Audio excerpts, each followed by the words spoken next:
شروع کرتی ہوں اللہ کے نام سے جو بڑا مہربان نہایت رحم کرنے والا ہے۔ ایک دفعہ کا ذکر ہے کہ ایک شہر میں دو دوست رہتے تھے۔ یوں تو ان میں بہت گہری دوستی تھی، مگر ان میں سے ایک دوست کا ایک ایسا راز تھا جو اس نے کبھی کسی کو نہیں بتایا تھا۔ وہ راز یہ تھا کہ اس کا جسم آگ سے جلتا نہیں تھا۔ اس کے دوست نے کئی بار اس سے اس راز کے بارے میں پوچھنا چاہا، مگر وہ کسی کو اس بارے میں نہیں بتاتا تھا۔ ایک روز دونوں دوست مل کر بیٹھے ہوئے تھے کہ دوسرے دوست نے اس سے پوچھا کہ آج تو میں تمہاری جان اس وقت تک نہیں چھوڑوں گا جب تک تم مجھے اپنے اس راز کے بارے میں نہیں بتاتے کہ آخر تمہارے جسم پر آگ کا اثر کیوں نہیں ہوتا۔ پہلا دوست مسکرایا اور کہنے لگا کہ چلو میں آج اس راز سے پردہ اٹھا ہی دیتا ہوں کہ میرا جسم آگ سے کیوں نہیں جلتا۔ کہنے لگا کہ تم جانتے ہو کہ اللہ کا دیا میرے پاس سب کچھ ہے، زمین، زیور، جائیداد۔ میرے باپ دادا کے دور سے ہمارے پاس مال و دولت کی فراوانی ہے۔ ایک وقت تھا جب مجھے اپنے اس مال پر بہت غرور تھا۔ میں اس وقت جوان تھا اور عورتوں کا دیوانہ تھا۔ ایک روز میری نظر ایک عورت پر پڑی جو اپنے گھر کی چھت پر ٹہل رہی تھی۔ وہ بہت خوبصورت گلابی رنگت کی مالک تھی۔ اللہ نے اسے اپنی قدرت سے بہت حسین بنایا تھا۔ میں دیکھتے ہی اس کا دیوانہ ہو گیا۔ اس دن سے میں اس کا پیچھا کرنے لگا۔ ایک دن مجھے موقع مل گیا۔ میں نے اس سے کہا کہ تم جتنی دولت چاہو مجھ سے لے لو، مگر میری خواہش پوری کر دو۔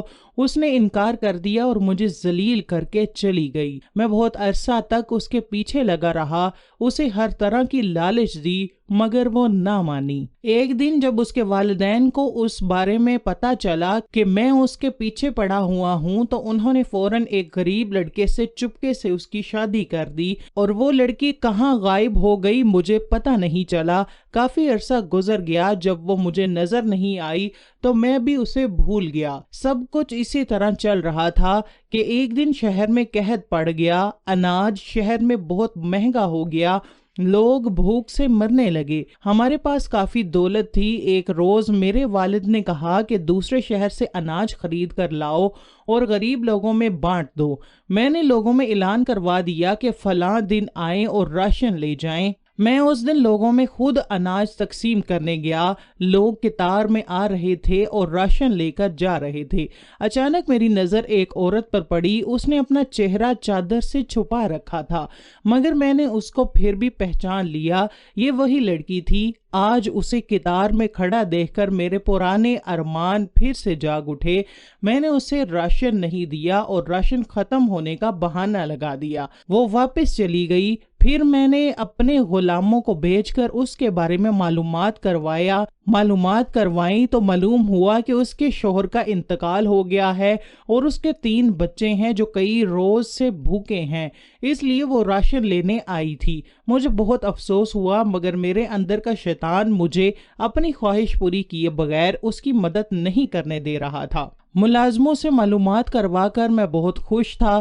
میں اسی دن کافی پیسے اور راشن لے کر اس کے گھر گیا۔ مجھے پورا یقین تھا کہ آج وہ میری خواہش ضرور پوری کر دے گی۔ اصل میں اب تو کوئی خواہش بھی نہیں تھی، شاید وہ اب میری ضد بن گئی تھی۔ مگر جب میں اس کے گھر بہت سارا مال و اسباب لے کر پہنچا تو اس نے جو جواب مجھے دیا، میری وہ جواب سن کر دنیا ہی بدل گئی۔ اس نے مجھے کہا کہ تم اپنا مال اٹھا کر لے جاؤ۔ میں تو اسی دن تمہاری نیت سمجھ گئی تھی جب تم نے مجھے راشن نہیں دیا تھا۔ مجھے اور میرے بچوں کو اللہ کافی ہے۔ موت تو خالی پیٹ بھی آ جاتی ہے۔ کیا اس بات کی کوئی سند ہے کہ میرے بچے یا میں کھانا کھا کر نہیں مریں گے؟ جب مرنا مقدر ہی ہے تو ہم اللہ کی نافرمانی کر کے کیوں مریں؟ ہمیں تمہاری بھیک نہیں چاہیے۔ اس کے یہ الفاظ میرے دل پر نقش کر گئے۔ میں نے گھر واپس آ کر خوب توبہ کی۔ پوری رات روتا رہا، یہ سوچ کر کہ مجھے بھی تو ایک دن مر جانا ہے۔ میں کیسے پاکیزہ عورت کا دامن داغدار کرنے چلا تھا۔ پھر اگلے دن میں کچھ سامان لے کر اس کے گھر گیا، اس سے خوب معافی مانگی، منت سماجت کر کے اسے سامان دیا، تو اس نے مجھے دعا دی کہ اللہ تجھے دنیا اور آخرت میں آگ کے عذاب سے محفوظ رکھے۔ بس وہ دن ہے، میرے جسم کو کبھی آگ نے نہیں جلایا، اور امید ہے کہ آخرت میں بھی آگ کے عذاب سے محفوظ رہوں گا۔ تو دیکھا دوستو، اللہ تو بے حیائی کے کاموں سے کتنی نفرت کرتا ہے، اور جو لوگ خود کو بے حیائی سے محفوظ رکھتے ہیں اور اللہ سے ڈرتے ہیں، اللہ کی بنائی ہوئی حدود کو پار نہیں کرتے، تو اللہ ان کی دعائیں بھی خوب سنتا ہے۔